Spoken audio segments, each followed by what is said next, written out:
Everybody ready to make some history? Always am. I think I forgot something. What? I don't know. It's probably nothing. Begin ignition sequence.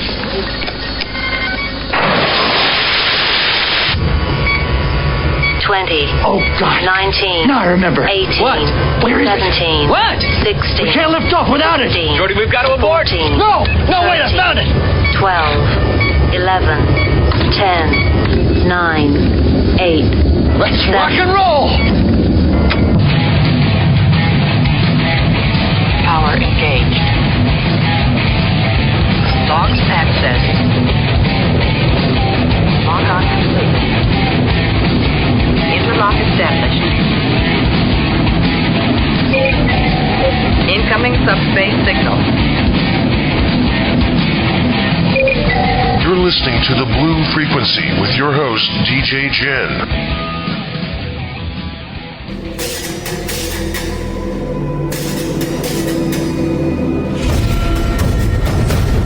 Hey there, Pinkskins. This is DJ Jen. Welcome to a special edition of The Blue Frequency when I, DJ Jen, get to interview Brian Moore of Warp 11. He is also the chief engineer of Warp 11 as well as the lead guitarist and backup vocals. Stay tuned and stay frosty for the awesome sauce that is the interview with Brian Moore of Warp 11.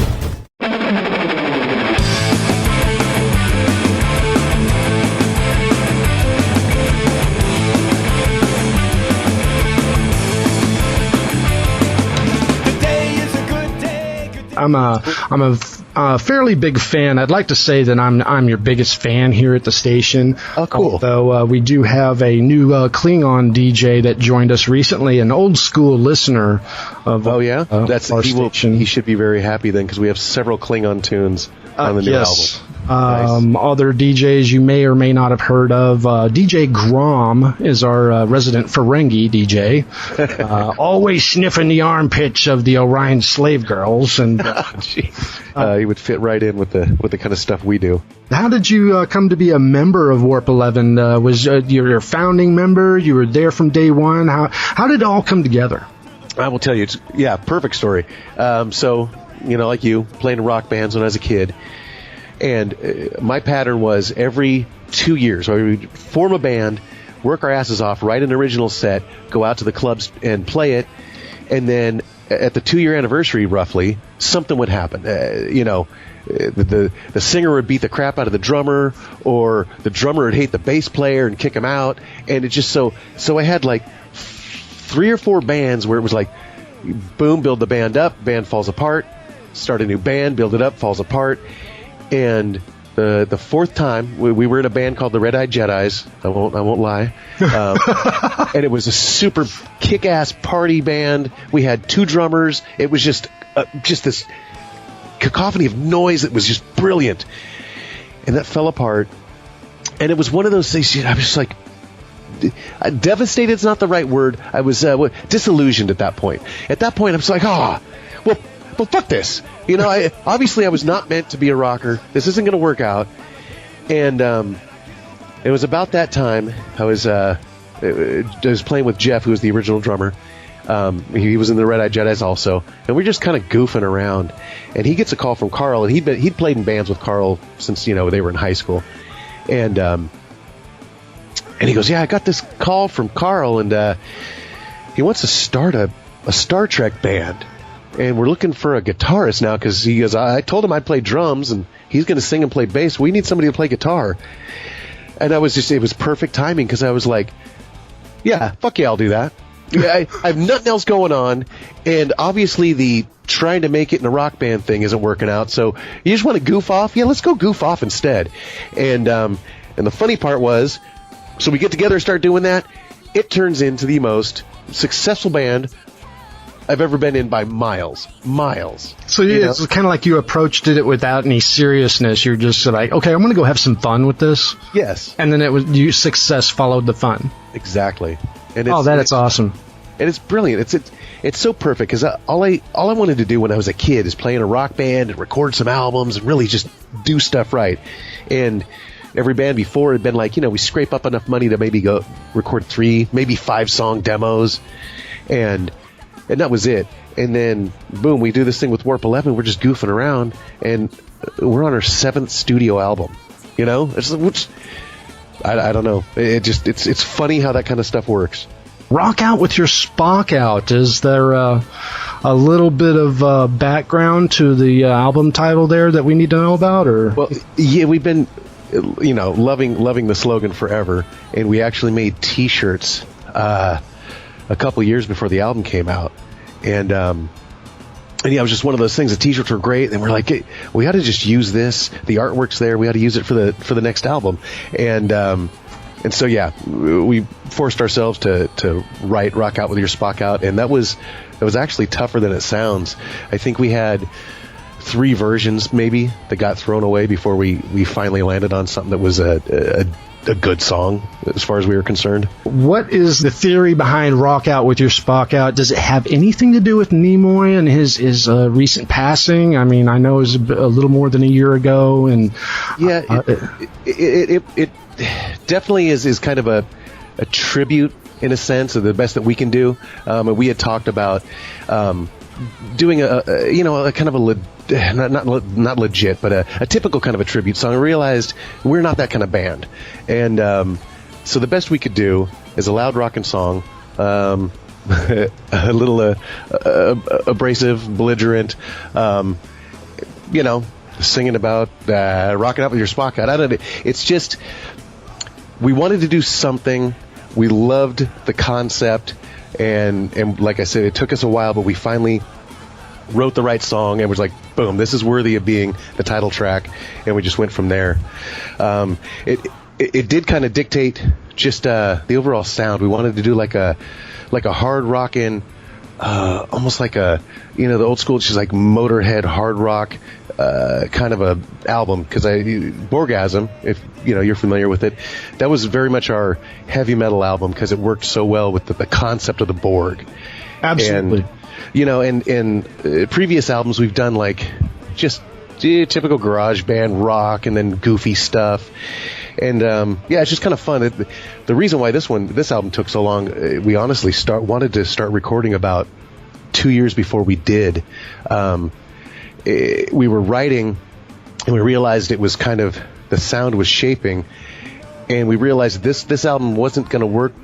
Well, we didn't want to put so much goofy stuff on it. We wanted to do a straight ahead rock kind of a thing, and we had the majority of the album written, and then it just took us months, forever to finish. We wrote probably 10 songs that just got thrown in the garbage can after a while, trying to fully finish and round out the album. But anyway, yeah, so it took us way longer. We wanted this album to come out a couple of years ago. Is Rock Out with Your Spock Out a song that kind of lingered in y'all's live playlist for a while before actually being released with the album, or? No, actually, it was that was one of the songs, if I'm right, we may have played it once before the release. I can't remember if we played it before or if it was the release party that was like the first time people heard it. There was a few songs on the album that no one had ever heard before when we came out and played. So it's, I don't know, it's fun. It's cool stuff. I love the new album. It's cool. DJ Jen is always 9 months or 10 months behind everybody in game, as well as news on things. So I fell slightly short of the actual debut date of the album. Can you let me know when that debut was? Oh man, it was I think middle of October, because we were able to basically use our Halloween show as the CD release party. Oh wow, fantastic! So, yeah, and don't feel bad about being behind the release dates and stuff like that. I can't tell you how many times I come to Captain Carl with a nugget of just super cool news or funny something, and he just berate me. He's like, "What do you do? This is a year old. What's wrong with you? Look at the internet every once in a while." So. I've read that y'all also played the Blue Lamp. That's there in Sacramento. Is that correct? Yeah, that's a great club. Is that where y'all had the debut? Yes, we did. We did do it there. Yeah, that's kind of been our home base for years now. There was a sister club in San Francisco called the Blue Lamp, and it was owned by a couple of brothers. and one of them moved to Sacramento and said, I'm going to, start the Blue Lamp here in Sacramento. And it was really cool because we had been looking for a decent home base for a while. You know how it is. Every town's got a handful of different clubs. Absolutely. And you never know. You just sometimes the environment's not right, or the owner's kind of a weird dude, whatever. And we hit it off with this guy. The first time we played there, we were looking for a place to do just a few songs set and a live interview with Rod Roddenberry when he was doing his documentary. This is like the very early days of it before it morphed into a different kind of a documentary. And we called this guy up and said, look, we need a place. Can we do this? And he was like, yeah, I got a show here tonight, but if you can set up and get out of here by 7 o'clock, I'll let you do it. And we were like, oh, perfect. And it was super cool. We went and we played like 2 songs that Rod recorded, and then we did a little interview, and then we cleared out of there. And we came back. We promised him we'll do a show, a full-blown show here, and we damn near sold the place out, and he was stoked. And after that, forever, it's been a great relationship. Wow, fantastic. Yeah, I got a chance to meet with him and Skype with another DJ here, DJ Timmy D, about 3.5 years ago, right before the release of the documentary. Uh-huh. And when I finally got to sit down and watch it, roughly about a month later, it was finally released, and was just pleasantly surprised to see you guys in there. It was just like, wow, right on. They covered all the bases. If they got 11 in there, they covered every single base there. Yeah. That guy was really cool. He, after the whole thing, he took us out to dinner, and it was so surreal to have the band hanging out with the son of the guy who created the show that we're singing about, and his crew, and we were just hanging and chatting. It was a great dinner, and the best part about the whole thing was we were like, sometimes we're so irreverent. We wonder if we'd be offending your dad, if he was to hear this stuff now. And he said, no, man, my dad would be the first dude to get this. Yeah, it's like his dad was really cool, had a vision, made the show, but at the same time, he's like, yeah, my dad was a little bit of a partier. He understood how to live. So it was nice. It was nice to get that feedback from him.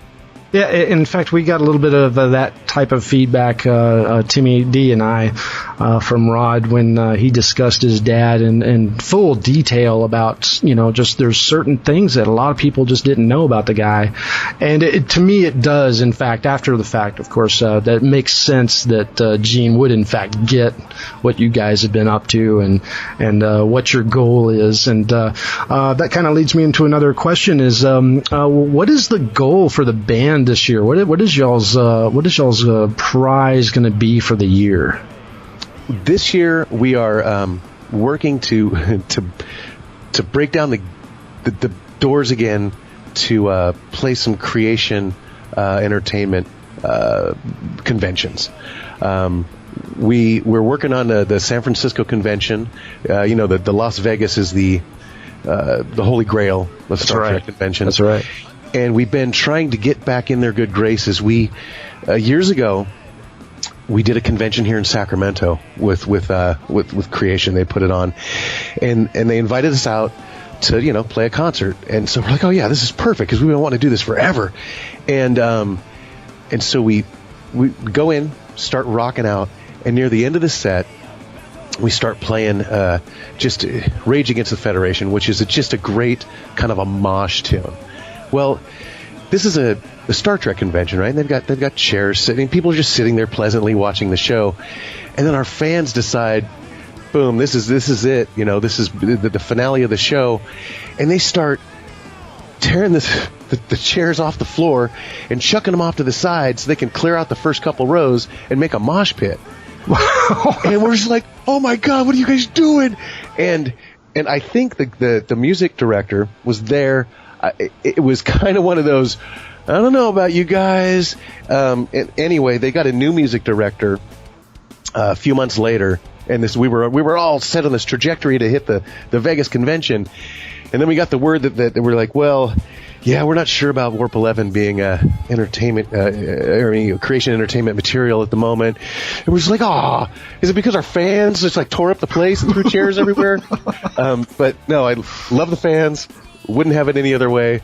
But so yeah, for the last several years we've been working really hard on our PR campaign to get back in their good graces to play some conventions. Oh, well, we were, the Subspace Radio guys and I were present in, was it 2011, I believe, for the Vegas Con there. And, I mentioned to Kirk and a couple of the others, oh, man, the only thing missing is Warp 11. Yeah, it's hit and miss sometimes with the Star Trek stuff. We did one years ago when our first album came out. And so we got a little booth, and we were just hanging out. We had a boom box, so you could put headphones on and listen to the new album. And we had the lyrics sitting there, so you could, read along and listen to it. And we figured we were just going to sell hundreds of CDs. And we've got so many people come up, and they throw the headphones on and listen and read, and they take it off and just look at us disgusted like, and just, what are you doing? You should have reverence for this. And they just leave. And we were so blown away. And later, we played some gaming conventions, and we found out that it's that crossover crowd, the Trekkies who are gamers, they're the ones that get it. They totally lock into us. It's the fun time. They understand the party aspect of it. They love the irreverence. It's tough that the hardcore Trekkies. They kind of look at us sometimes like they look at the J.J. Abrams movie. It's like, I don't know, that's not really Trek, is it? And so, sometimes it's tough to find our audience. We don't want to piss anybody off, but we definitely want to find the people who get it to come party with us. What's the most embarrassing moment y'all have had, like at any show, whether it was con or not? Does it lead you right into a con story? Okay, the most embarrassing. This is a great story, and I don't want to project stereotypes, but there are certain things that are tangible and real in this story. So I'm not trying to offend with any of this. Okay, so here's how it goes. We're playing in the Bay Area, the San Francisco area. Is actually kind of in between San Francisco and San Jose, right? Silicon Valley, that area. And we're playing this club. I don't even know how we booked it. It was just one of those, we're coming through town. Let's play this club. They said yes. And so we get there, we set everything up. We're all kind of hungry. And when someone's like, hey, there's a sushi restaurant like 6 doors down. I'm like, oh, that's perfect, man. Let's go have some sushi and then go play a concert. So we all go have dinner. We come back to the show. The guy, the manager there is like, okay, guys, 5 minutes. 5 minutes till you're on stage, and let's get this thing going. We're gonna let's move. Let's make a concert. And all of a sudden, it was one of those, oh God, I gotta hit the bathroom, man. And I look over at the edge, like, I gotta ditch out real quick. I gotta hit the bathroom, man. This is an emergency. And then one by one, everybody else in the band was like, oh, so do I. What the hell happened? It was a sushi. So boom. Everybody in the band is in the bathroom trying to crap before we go on stage. And I felt so bad for Kiki because she wears these crazy outfits, right? In this particular show, she was wearing like a Catwoman full body latex kind of a suit. So she had to strip down damn near naked to be able to use the toilet. And, oh God, so we get out on stage, we're all sweating and just like, oh God. And so we bust out the set and we're jamming. And I realized that this particular club, the clientele was very, very much a Latino kind of a crowd. And I think they were a little bit confused as to what the hell's this Star Trek band doing up here, I think a lot of them were hanging out waiting for for the DJ to come in and just do dance music. And so they were being nice and hanging out and watching and stuff. And then we bust into one of our ballads. It's called Suds Me Up Sulu. And it's the slow, not the Mirror Mirror heavy rockin' version, the really slow, pretty, super homoerotic ballad about bathing with George Takei, basically. The decay-laden. Decay, yes. And so as we're playing this song, every dude in the place stood up, you had to walk by the stage because that was the way to the outside, like hanging out smoking deck area, and just glared at us as they walked right by the stage and just filed out of the club as we played the song. Yeah, we had them for the first 3 or 4 rockin' songs, and we're like, hey, we're going to break it down, do something really fun. And they were just like, no, we're not having that gay stuff right now. Oh, wow. Yeah, that was an embarrassing night. That was a weird night. Wow. Well, okay. Let me ask a couple of odd questions here. What are you drinking right now? Oh, right now I'm drinking coffee. I gotta keep my edge for just the day. If it were this evening, I would be having a shot or two of rum. There you go. The Dos Equis Amber. I really dig that beer. Oh, right on. Yeah, I love the brown ales. I dig the red ales too. You know. Oh, right on. Good. So you got a little Irish in you, do you? Yeah. Oh, definitely. Yes. Oh, right on. Yeah. My grandma used to tell me stories of when she was a little girl. They would do her brother, who ended up becoming a brother Catholic, Irish Catholic. He was a Catholic priest. When they were kids, they would race the horse and wagon, just like kids nowadays get in their car and race down the street. And she used to freak out because he'd just be racing down the dirt trail with the horse and the wagon. It's like, holy cow, kids haven't changed. But yeah, it's true. They're true. Back to the ales. I like the fact that you're a fan of that. Don't get me wrong. The IPAs are tasty, but it's sometimes I'm overwhelmed by the fact that I can walk into a place and have 72 of those choices looking at, and I can't find a brown ale anywhere. It makes me insane. No bar I ever go to, including at the Star Trek convention in Vegas, has the Chinieri Blue Andorian Ale. Yeah, I've been looking for that. What is that? What is the Chinieri Blue Andorian Ale is something I've been touting in my show here at Subspace Radio. As I'm a DJ Jen. I'm inheritor and brewer of the Chinieri Blue Andorian Ale Brewing Company. Nice. Our latest brewery opening up in San Francisco, California. They're on Earth.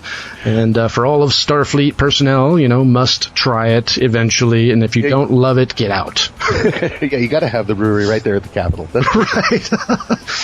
Let me see another obtuse question here. What T-shirt are you wearing right now? I happen to be wearing a Trek Yourself Before You Wreck Yourself shirt. Well, that's cool. I like it. I'm wearing the brand new Warp 11 red shirts. Carl just got them printed. Captain Carl. He's been looking forever. He's been wanting a T-shirt that resembles like a school mascot shirt, right? So he's been on this search for over a year looking for an artist that can do it. And he's had several different artists put together sketches and throw ideas at him. And he finally found this guy. I wish I knew his name. I would give him credit because it's a brilliant design. But we wrote a song called Zombie Red Shirts on the new album.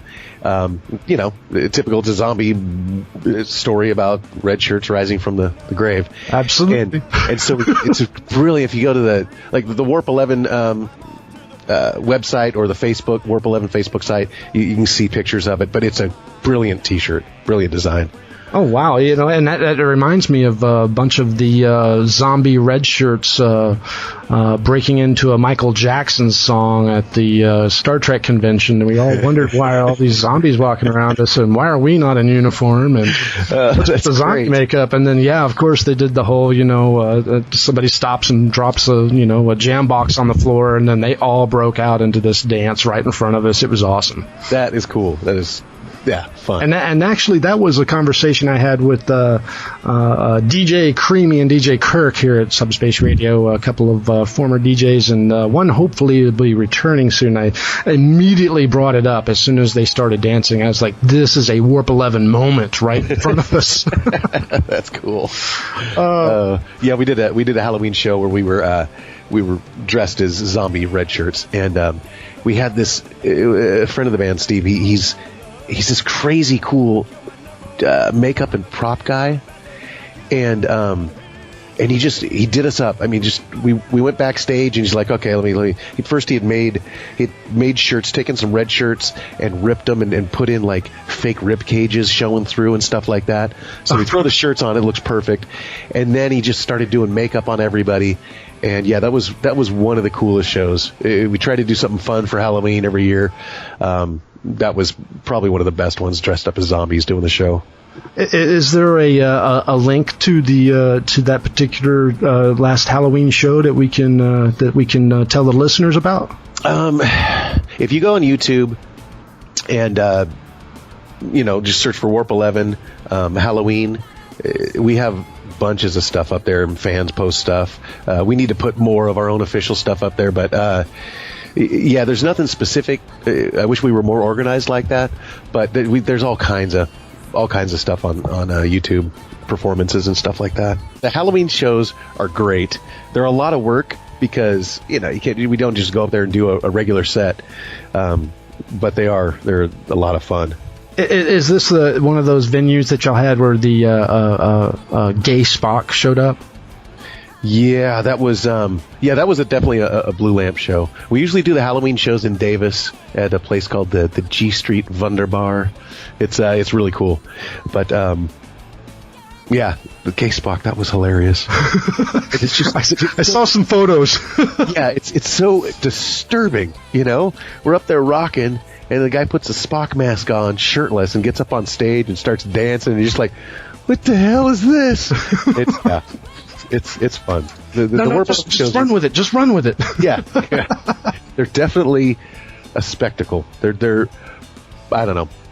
I'm hoping that they're fun for the crowd, but yeah, we just goof on stage. We rock and then we goof off and then rock again. So it's pretty cool. Some of the best Halloween stuff we did were the Roddenberries. And I don't know, am I supposed to give secrets away? Can I give secrets away? Yeah, I'll do it. So we had this concept where we wanted to do write a bunch of songs, a bunch of more punk rock, just crazy songs, and go up on stage as the Roddenberries. And the Roddenberries were a band from England, and they were just obnoxious and vulgar, and they hated the crowd, and they hated Warp 11, and accused Warp 11 of stealing everything they ever did. And really? Yeah. And so we created this band, and we're like, this is perfect. And we're like, oh crap, well now how the hell we can't do this live, everybody knows who we are. We're going to open for ourselves, and they're going to know it's us.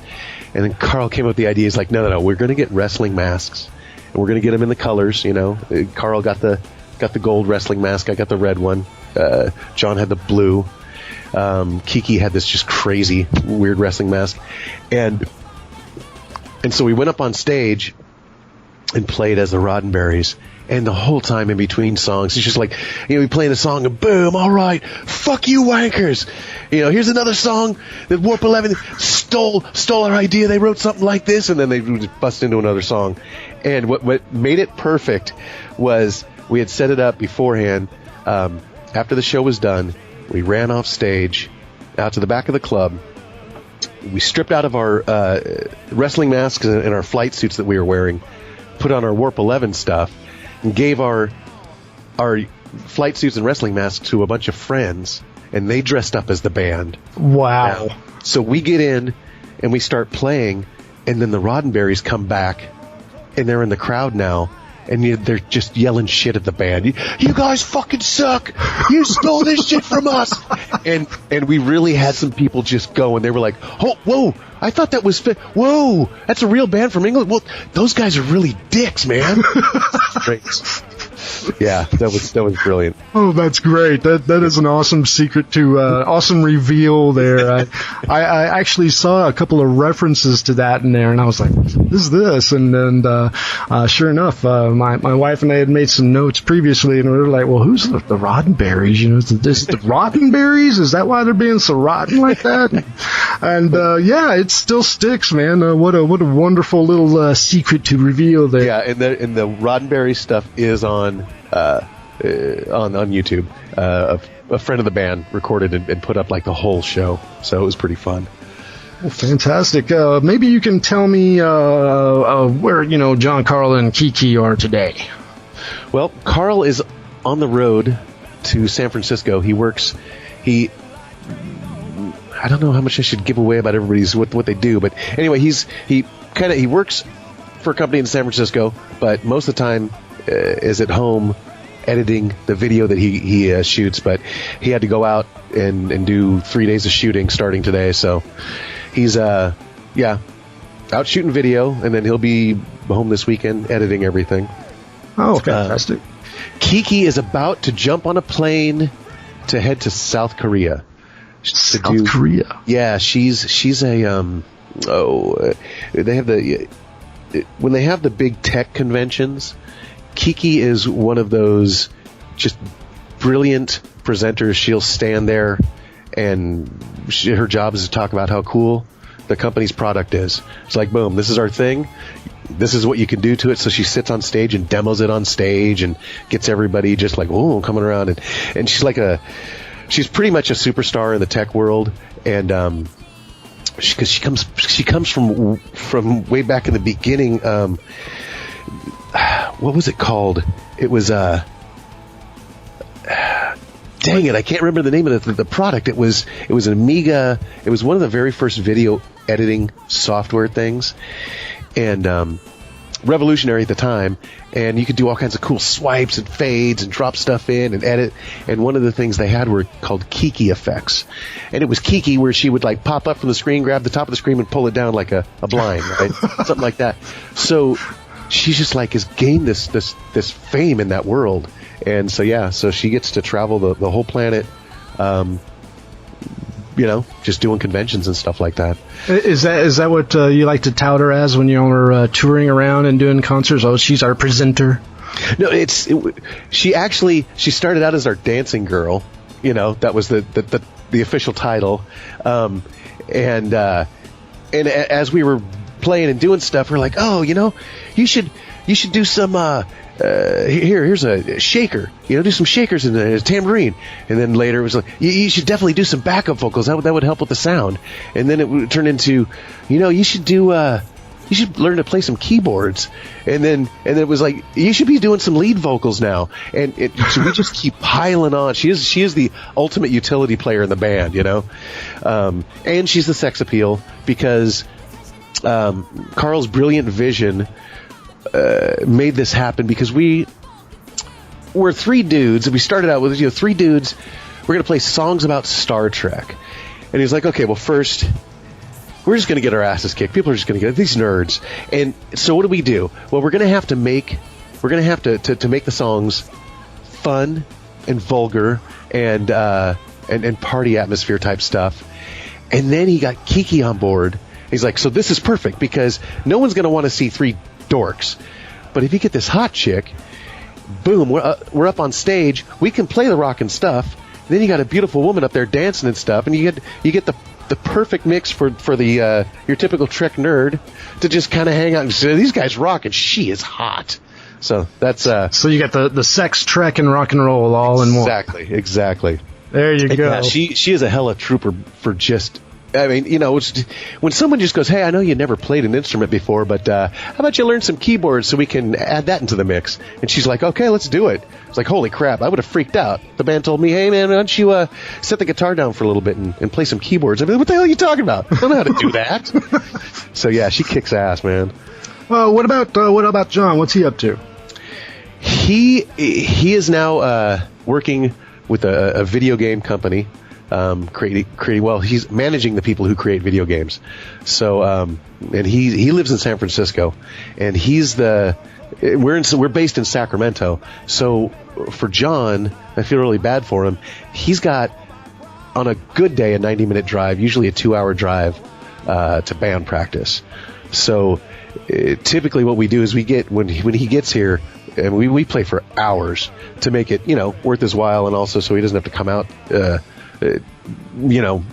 very often. I mean, we try to get together once a week, and it's got to be tough on him. But when we brought him into the band, so you realize what you're getting into, and he was like, "Yep, that's fine, man. I want to do it. Want to play with this band. We're like, okay. What had happened was Jeff, our original drummer, injured himself and couldn't go on, as a drummer. So what is it? It has probably been six years now, I think. When we hired John on, we went through an auditioning process for drummers, and man, you would not believe how tough it is to find a drummer for a band. We got some of the wackiest, goofiest, zaniest, just like, I can't play with this guy, man. He creeps me out. Just all kinds of weird stuff. And John had always been in the back of our heads because he used to come in and sit in on songs to let Jeff get up from behind the drum kit and do lead vocals. It was great, and we're like, God, John would be perfect, but God, he doesn't even live in town. And so, yeah, when he volunteered to do it, we're like, all right, man, I love the idea, but I hope you have gas money. Exactly. So, but he kicks ass. He's a trooper for just pulling that off, man. Wow. I know what you mean earlier, but you said that you have to have like your local spot. Every band has their little foray that they began with, and the Blue Lamp was your little home base, so to speak, for the Starship. Yeah, it's a great club. It's really cool, and you've been around the band scene. You know how tough it can be, man. It's the one that's been driving us crazy is playing in San Francisco.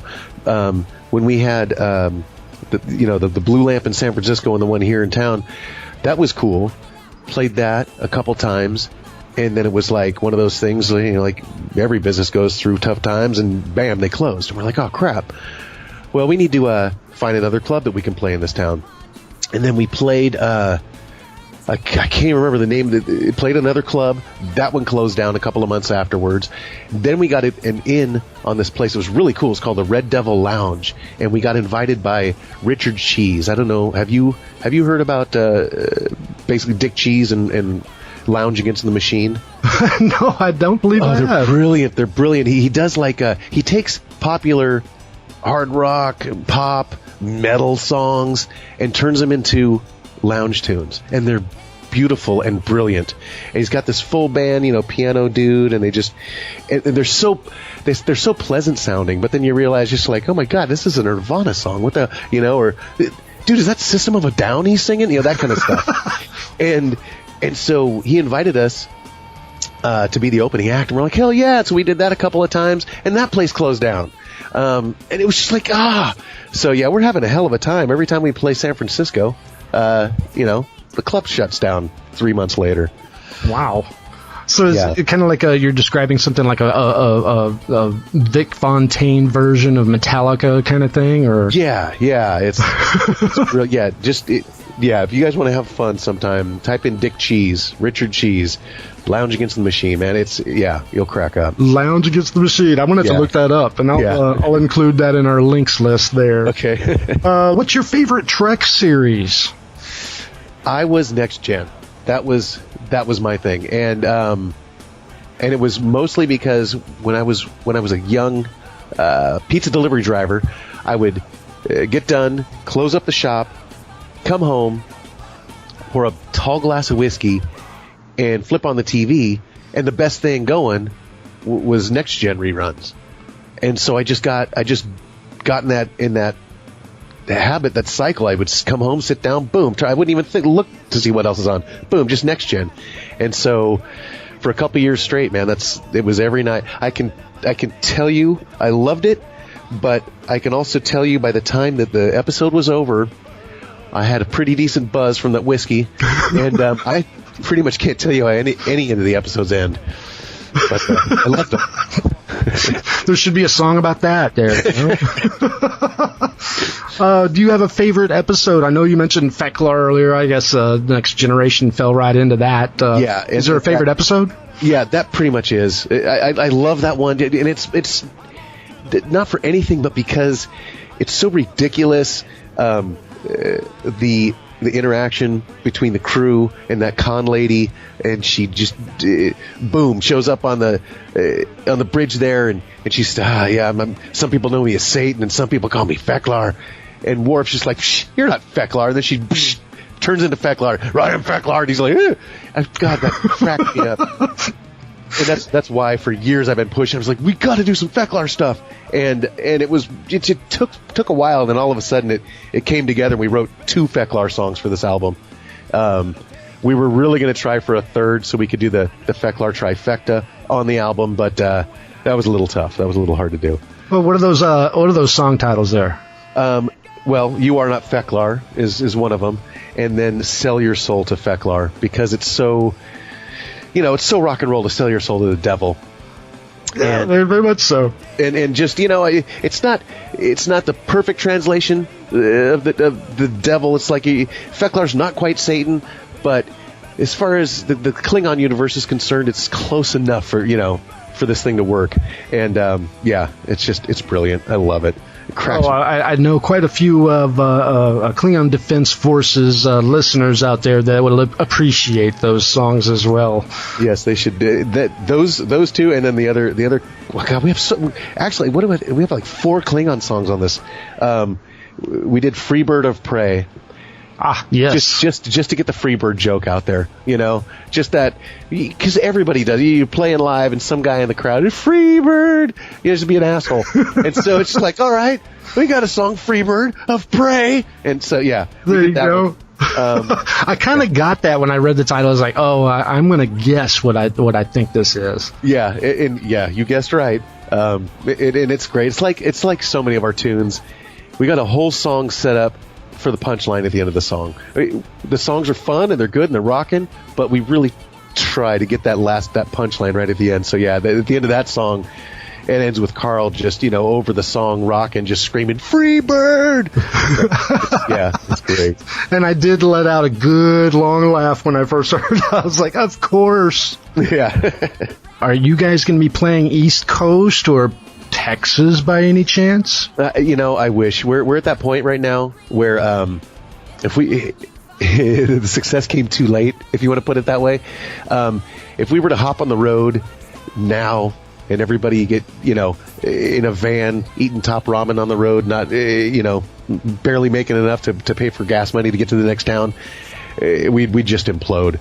So unfortunately, we play Northern California. Sometimes we hit Southern California. Every once in a while, we get flown out somewhere and treated like rock stars. But unfortunately, we can't. And it sucks so bad because you get on the Warp 11 Facebook page and people are just like, "You guys kick ass. When are you coming to Canada?" It's like, dude, I haven't even made it to my country yet. Well, it'd be nice to know that somebody else is taking over the music, if you will, at the Creation chain there. Maybe Creation can give you guys a ride that you definitely deserve, and that would be able to travel the country with them. That'd be lovely. I would love to do that. Yeah, that'd be a lot of fun. I'd be the first to tout that for sure. Sweet. Very cool. Can you tell me where you guys are going to be playing next? Do you guys have anything lined up for the summer? At the moment, we don't. We just last weekend played Davis, California, which is a pretty cool party, college town, right? It's kind of not quite midway between us and San Francisco. It's we just did that, and we had one of those San Francisco gigs fall through.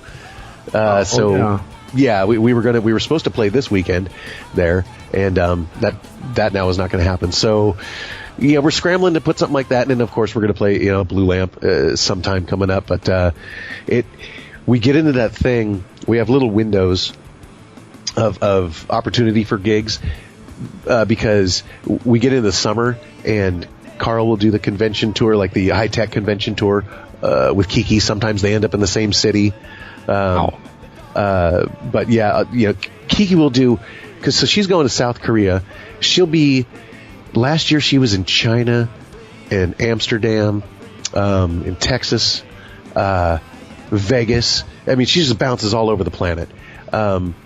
Carl doesn't do He probably does about half the travel she does, but he still will bounce around the planet too. So there are times when it's tough. It's just like, okay, summer, these 2 months, boom, gone, can't do anything.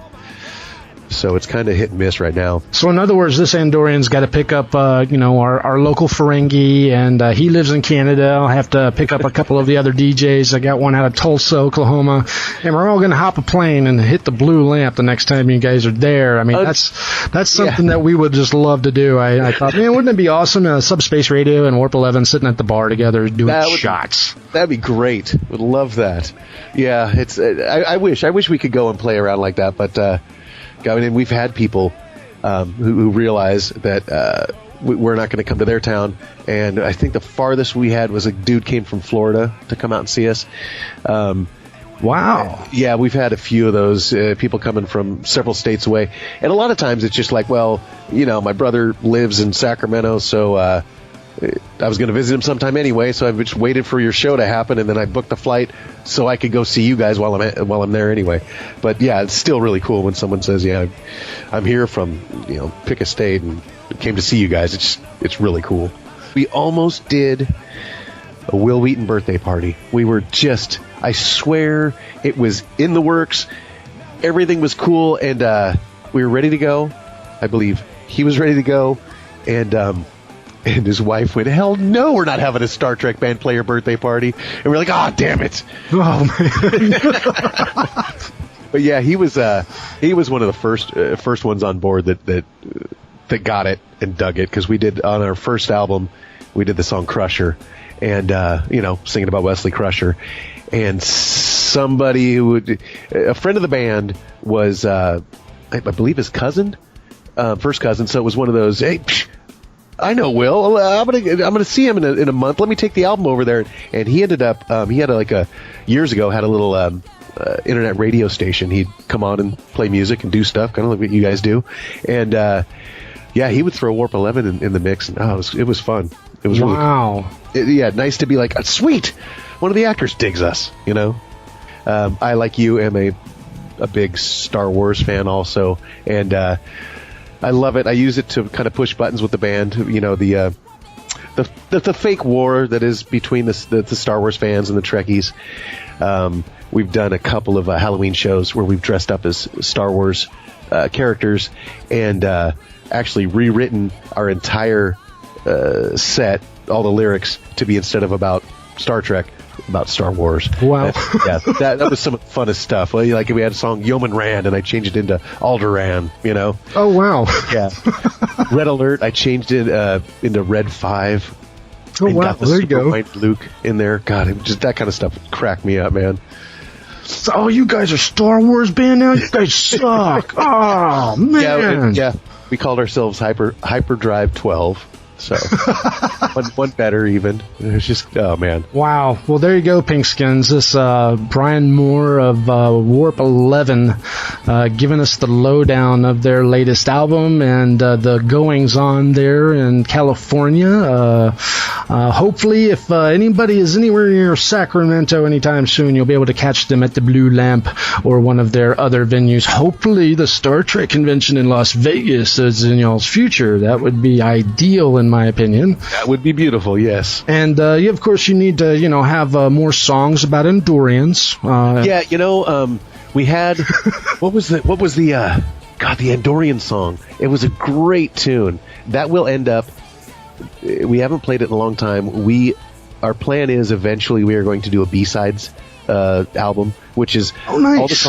all the songs we've written that just never make it on an album just because, we go in. You go in with 20 songs, and our albums usually are about 15 songs long. So there's always 5-6 songs that get cut, and we have a collection of tunes now, definitely enough to do an album, maybe even a double album. But the Andorian song is one that I love that tune. Wow! Did you have a title by any chance? It was called the Andorian song, but the setup was it kept building. We were all Andorians, and oh man, it's been so long. I'd have to listen. So each person would sing a verse, and like my verse was about how I couldn't get laid, so I'm a blue-balled Andorian. And then the drummer's thing was he was a drunk Andorian, and then Carl was angry, so he's a pissed off Andorian, and it would just keep building. Till the end of the song was the chorus was I'm a drunk, pissed off, blue-balled Andorian. Just going like that. It just totally describes me. You would love it. I guarantee you'd love the song. It was a fun pop punk little ditty. Yeah. I used to do a show. I do my shows on Sundays these days, but I used to do my show on Tuesdays as a precursor to DJ Grom's show, The Neutral Zone. They previously was touted by another DJ who was pairing up with the Ferengi. He goes, "Hey, let's call it Bald Tuesdays, because I'm bald and he's a Ferengi. He's bald, so we're going to call it Bald Tuesdays." And then I took over his slot one day, and then I said, "Grom, it's now called Blue Bald Tuesday." Oh, great. I knew it was going there. That's lovely. I love it. He said, "Oh, man, the marketing sells itself." Well, anyway, thank you so much, Brian. And, I look forward to anything you guys do on the horizon that is new, of course. And I'm going to be touting y'all's latest album on my show quite a bit. And hopefully we'll be getting all of you guys in for another interview here at Subspace Radio. That'd be fun. That'd be a lot of fun. Cool. Thanks for having me. Well, fantastic, man. And always remember that blue is better, and stay frosty, my friend. DJ Jen Chiniry, visionary, genius, Federation patriot. Even from an early age, the son of legendary Andorian DJ Doc Chiniry quickly stole the show with his unique and brilliant broadcasts. At age 8, transmitting Klingon opera across the KDF neutral zone. At age 12, his first techno-synchronized dance party for Liberated Borg. And at age 17, he graduated with full honors from the Andorian Academy of Art. Then, the passing of a titan. Doc Chiniry's lifelong friend and ally, Tribble, steps in to help fill the gap left by the legendary DJ. Until, at age 31, the prodigal son returns and is hired as a new DJ for Subspace Radio. With the keys to the airwaves, DJ Jen ushers in a new era for his clan's Legacy and Subspace Radio, creating smarter transmissions, advanced playlists, audience targeting. Today, DJ Jen has changed the face of Subspace Radio by ensuring freedom and entertaining the Federation and Klingon defense forces across the galaxy.